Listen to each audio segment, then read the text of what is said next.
But what it did for all of us in Nashville, when Garth broke through, Madison Avenue saw it.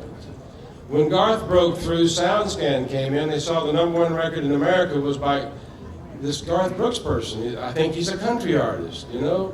The rock acts are saying, who's this guy #1? We've never played with him, who is this? And the whole world opened up of advertisement, of acceptance. It's okay, it's cool now to dig country. A lot of us in this room remember whenever they thought of hee-haw when you said country. And now they're calling us. And if any one person, and no one person ever does anything, but if anybody ever really kicked the door open and the walls down for all of us, it was Garth Brooks. And we have some presentations to make to Garth tonight, and we wanted to share that with you, and I know you would like to share our sharing that with Garth because of what it's meant to all of us. Garth, could you come up, please?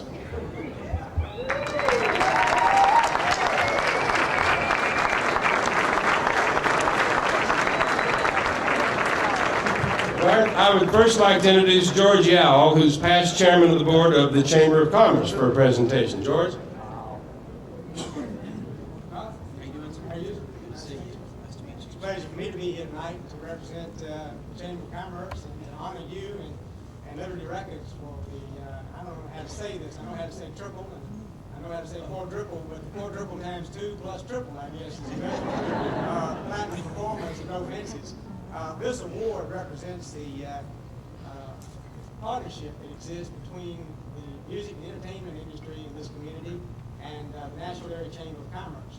And as Jimmy just said, every time that you succeed, we succeed. Every time you have a record, it certainly reflects favorably on this community, and really we grow as Music City USA.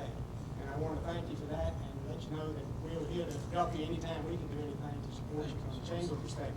I've also, the mayor couldn't be here today, asked me to also present to you an award from the mayor's office. This is a plaque, and then this is a silver coin that has a picture of the Ryman Auditorium on the front, and then the symbol for Metro government on the back. And he wanted to have this and also express appreciation on behalf of the city for all that you do.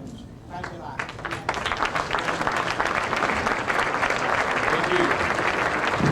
And now I'd like to introduce Mr. Ed Benson of the CMA. Magic trick. Yeah, thank you, Jim. I'm a chief musician here. A chief magician here.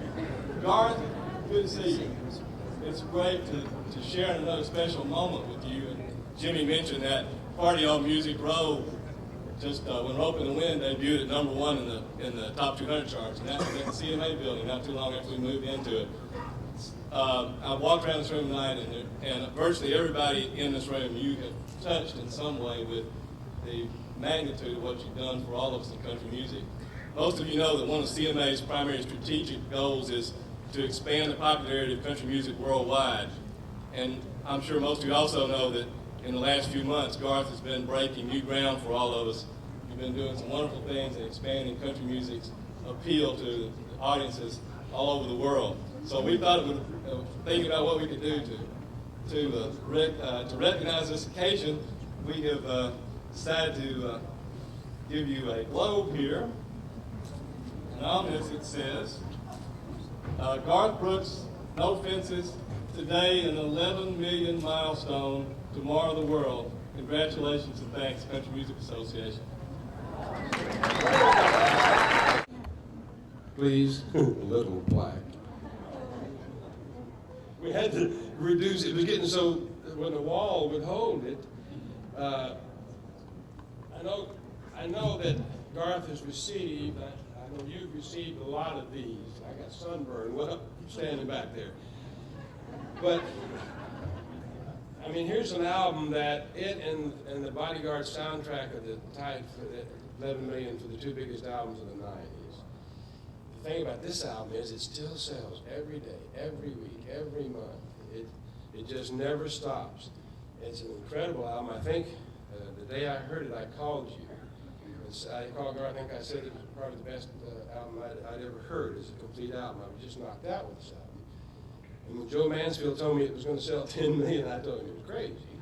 You know, we hadn't sold more than 2.5 on anybody, you know. And I was right. It didn't sell 10 million. And it gives me really great pleasure to present you with this first one I've ever seen, a platinum award for 11 million sales.